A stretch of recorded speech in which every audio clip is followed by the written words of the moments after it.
Hello dear student, welcome back to my channel. It's me Poonam. तो आज हम question answer करेंगे क्लास 6 के और चैप्टर का नाम है द विनर, जो कि आपकी क्या है, पोम का चैप्टर है। तो चलिए स्टूडेंट, इसका फर्स्ट क्वेश्चन देखते हैं। ओके, फर्स्ट क्वेश्चन है, लुक एट दिस पिक्चर। आपको ना एक पिक्चर देखनी है, तो आप वो पिक्चर आप अपनी एनसीईआरटी की बुक में देखना, जिसमें क्या है, जिसमें कुछ बच्चे खेल रहे हैं पार्क में, वो पिक्चर दिखा रखी है। तो उसी के ऊपर कुछ क्वेश्चन पूछे गए हैं। ठीक है स्टूडेंट, तो देखते हैं हम वो क्वेश्चन क्या है। फर्स्ट क्वेश्चन पूछा गया है, what are these children doing, यानी ये बच्चे क्या कर रहे हैं, यानी उस पिक्चर में जो बच्चे कुछ कर रहे होंगे वो क्या कर रहे हैं, हमें ये बताना है। आंसर है द चिल्ड्रन आर प्लेइंग। बच्चे क्या कर रहे हैं, बच्चे खेल रहे हैं। ठीक है। सेकंड है, where do you think they are. आपके विचार से वे कहाँ पर है उस टाइम वो बच्चे। तो आंसर है they are in a park और अ फील्ड। हमारे विचार से क्या है, वो खुले मैदान या पार्क में या फील्ड में है। ठीक है। नेक्स्ट है, what is the time of the day. इस पिक्चर में जो टाइम हो रहा है, समय है, वो कब का है। आंसर है इवनिंग का, यानी शाम का। ठीक है स्टूडेंट, तो चलिए अब इसका बढ़ते हैं हम नेक्स्ट क्वेश्चन में है। नेक्स्ट क्वेश्चन है क्वेश्चन नंबर 2। क्वेश्चन 2 में पूछा गया है, discuss the given question with your classmates and teacher, you may begin in your sentence with. तो ना आप ना अपने क्लास में अपने क्लासमेट से यानी सहपाठियों से और अपने टीचर से कुछ डिस्कस करेंगे। उसमें जो आप डिस्कस करेंगे, उसमें जो सेंटेंस होगा, उस सेंटेंस की शुरुआत आप इन लाइनों से करेंगे जो लाइन लिखी गई है। जैसे I go to, I play with, the place I go to for playing, I like playing, sometime I come back। मतलब इनसे हमें क्या करनी है, हमें अपने आंसर की सेंटेंस लिखना है, यानी फर्स्ट से। ओके, तो इसका फर्स्ट क्वेश्चन पूछा गया है, when do you to play after school. आप स्कूल के बाद कब खेलने जाते हैं। आंसर है I go in the evening to play. मैं शाम को खेलने के लिए जाता हूँ। ओके, नेक्स्ट है, who do you play with. आप किसके साथ खेलते हैं। I play with my friends. मैं अपने दोस्तों के साथ खेलता हूँ। थर्ड क्वेश्चन है, where do you go to play in the evening. आप शाम को खेलने कहाँ जाते हैं। आंसर है I go to the park in the evening to play with my friends. मैं शाम को इवनिंग यानी शाम को मैं पार्क में खेलने के लिए जाता हूँ अपने दोस्तों के साथ। ओके, नेक्स्ट है, when do you come back home. आप शाम को जब खेलते हैं तो घर कब वापस आते हैं। आंसर है आई कम बैक आफ्टर सनसेट। जैसे ही सनसेट होता है यानी सूरज ढलता है तो मैं क्या होता हूँ, मैं अपने घर आ जाता हूँ। ओके स्टूडेंट, तो ये थे क्वेश्चन। अब इसका नेक्स्ट क्वेश्चन देखते हैं, read the pome, complete the following based on the pome. यानी आपको ना एक पोएम दी गई है, उस पोम में की कुछ लाइनें क्या है, ब्लैंक है, यानी एक प्रकार से फिल इन द ब्लैंक्स बोल लीजिए आप उनको। वो जो फिल होंगे, उन फिल में आपको आंसर लिखने हैं। ठीक है, जो ब्लैंक होंगे, जो ब्लैंक होंगे, उस ब्लैंक में आपको क्या लिखने हैं, आंसर लिखने हैं। तो चलिए इसको देखते हैं। The children play ball in the evening in the neighbour field. They run so fast that they run out of breath. They continue to play till the evening when the blue sky turns black and the trees are not visible. They can feel their feet ache now that it is a cold. Finally, they stop playing and go home as it's a night. तो student, ये एक आप कह सकते हैं कि fill in the blanks की तरह हो गया है कि आपको कुछ लाइनें दी गई है, उसमें कहीं कहीं पर ब्लैंक है, आपको उन ब्लैंक में क्या करना है, आंसर लिखने हैं। तो जो ब्लैंक है उसमें मैंने डैश कर रखा है, अंडरलाइन कर रखा है, आप समझ जाइए कि वो उसका आंसर है। बट अभी हम इसका पहले मतलब देख लेते हैं कि मतलब क्या है। मतलब ये है कि बच्चे ना शाम को पड़ोसी के फील्ड में, ठीक है, पड़ोसी के फील्ड में क्या खेल रहे हैं, गेंद खेल रहे हैं, यानी बॉल खेल रहे हैं। वे इतनी तेजी से दौड़ते हैं, कौन, वो बच्चे इतनी तेजी से दौड़ते हैं कि उनकी सांसें क्या हो जाती है, सांस फूल जाती है। ठीक है, वे शाम तक खेलते ही रहते हैं। कब तक खेलते रहते हैं, जब तक जो नीला आसमान है वो काला नहीं हो जाता। ठीक है, the blue sky turns into black, यानी नीला आसमान काला हो जाता है, तब तक वो खेलते हैं। और पेड़ साफ दिखाई नहीं देते तब तक। अब क्या हो रहा है, अब ठंड बढ़ गई है, इसीलिए उनके पैरों में क्या होने लग गया है, उनके पैरों में दर्द होने लगता है। आखिरकार रात होने पर वो खेलना बंद करते हैं और कहाँ चले जाते हैं, घर चले जाते हैं। तो ये था इसका आंसर। इसमें ब्लैंक जो है वो क्या है, आंसर है जिसमें अंडरलाइन कर रखा है। ओके स्टूडेंट, चलिए बढ़ते हैं हम नेक्स्ट क्वेश्चन में।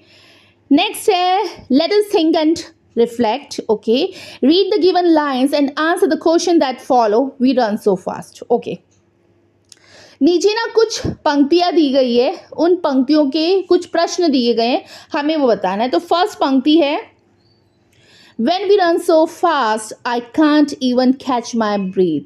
हम इतनी तेजी से दौड़ते हैं कि मैं सांस भी नहीं ले पाता। ठीक है, तो इसमें क्या है क्वेश्चन, चलिए क्वेश्चन देखते हैं। Complete the sentence given below with the correct option. नीचे दिए गए वाक्यों पे ना कुछ MCQ टाइप के ऑप्शन दिए गए हैं, आपको बताना है कि कौन सा आंसर सही है। तो फर्स्ट है, the speaker needs to catch her breath because.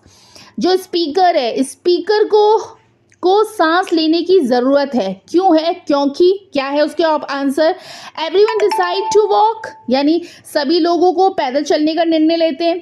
Second option है, all the friends wish to go to the home, सभी मित्र घर जाना चाहते हैं। थर्ड है, running fast result in being breathless, तेज दौड़ने से सांस फूलती है। फोर्थ है, they need to do breathing exercise, उन्हें श्वास संबंधी व्यायाम करने की आवश्यकता है। तो आंसर क्या है, आंसर होगा ऑप्शन सी, यानी running fast result in the being breathless, यानी तेज दौड़ने से सांस फूलने लगती है। ठीक है, ये हो गया इसका आंसर। ओके, नेक्स्ट है, is a speaker alone, why do you से सो। क्या आपको लगता है, क्या है क्वेश्चन, क्या आपको लगता है कि जो स्पीकर है वो अकेला है, आप ऐसा क्यों कह रहे हैं। ठीक है, तो आंसर है, no the speaker is not alone, the use of we in we run so fast indicate that there are other with a speaker likely friends और कंपेनियन। नहीं, हमें नहीं लगता कि ये जो स्पीकर है, ये जो लाइन बोल रहे हैं वो अकेले होंगे। क्यों, क्योंकि जब भी वो सेंटेंस बोल रहे हैं वो हमेशा वी का यूज़ कर रहे हैं। वी का मतलब होता है हम, और हम हमेशा तब यूज़ करते हैं जब हम किसी के साथ हो, चाहे हम अपने फ्रेंड्स के साथ या कंपेनियन या साथी के साथ हो। ठीक है, तो इसलिए हमें नहीं लगता कि वो क्या है, अकेले हैं। ठीक है स्टूडेंट, चलिए बढ़ते हैं नेक्स्ट क्वेश्चन में। नेक्स्ट है, what does the pattern in the line tell us. जो ये पैटर्न है, जो रेखाएं हैं, उसमें वो हमें क्या बताते हैं, यानी पैटर्न क्या बता रहा है। आंसर है, the pattern in the line suggest a sense of urgency or excitement. The repetition of the action emphasizes the speed and intensity of their movements. पंक्तियों में, यानी वो जो वर्ड्स सेंटेंसेस लिखे हैं, उन पंक्तियों में पैटर्न उनके खेल की गति और उनकी तीव्रता पर जोर देता है, और ये दर्शा रहा है कि तेज दौड़ने से जो स्पीकर है, स्पीकर की क्या हो रही है, सांस फूल रही है। ठीक है स्टूडेंट, चलिए नेक्स्ट क्वेश्चन देखते हैं। ओके, नेक्स्ट एक स्टैंजा है, when blue dark dark turns to black, cold grass at our feet, trees creep close, games over night twins। जब नीला अंधेरा काला हो जाता है, ठंडी घास हमारे पैरों को दुखाने लगती है, पेड़ आसपास आ जाते हैं, खेल खत्म हो जाता है, रात जीत जाती है। ठीक है, ये एक स्टैंजा है आपकी पोम का। तो इसमें कुछ क्वेश्चन पूछे गए हैं इस स्टैंजा के, तो चलिए क्वेश्चन देखते हैं। Give one reason why the grass is cold. आपको एक रीजन बताना है कि जो ग्रास है, जो घास है, वो ठंडी क्यों हो रही है। ठीक है, आंसर है, the grass is cold because it is a evening time and the temperature typically drops as night approaches. क्यों हो रही है भाई घास ठंडी, वो इसलिए हो रही है, घास ठंडी है क्योंकि क्या हो रही है, शाम हो गई है, और शाम को क्या होता है, जो तापमान होता है, जो टेम्परेचर होता है, वो क्या होता है, ड्रॉप हो जाता है, नीचे गिर जाता है। ठीक है स्टूडेंट, चलिए बढ़ते हैं नेक्स्ट में। Complete the sentence suitably. आपको ना सेंटेंस को कंप्लीट करना है।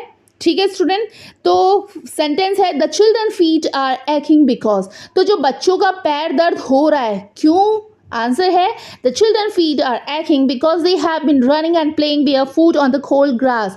बच्चों के पैर दर्द कर रहे हैं, क्यों, क्योंकि वो काफ़ी देर तक ठंडी ठंडी घास में दौड़ रहे हैं, और जब वो ठंडी ठंडी घास में दौड़ रहे हैं, मगर वो कैसे दौड़ रहे हैं, नंगे पैर दौड़ रहे हैं, और जब वो नंगे पैर दौड़ रहे हैं तो ग्रास तापमान कम हो रहा है, नीचे गिर रहा है, ग्रास ठंडी हो रही है, तो उनके पैरों में क्या होने लग जाता है, दर्द होने लग जाता है। तो ये था उसका कारण। ओके स्टूडेंट, चलिए बढ़ते हैं नेक्स्ट क्वेश्चन में। नेक्स्ट है, व्हाई डज नाइट ट्विन, रात क्यों जीतती है।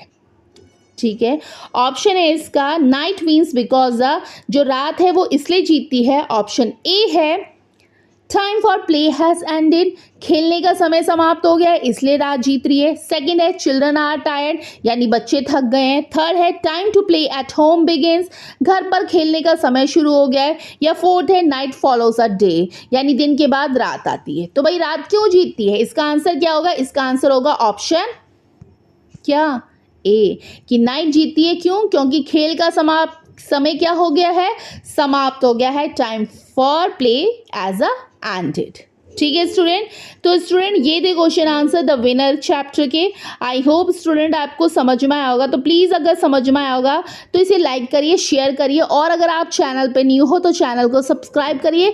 साथ में जो बेल आइकन है उस बेल आइकन को प्रेस करिए जिससे मेरी हर आने वाली नोटिफिकेशन आपको मिल सके। तो फिर स्टूडेंट थैंक यू।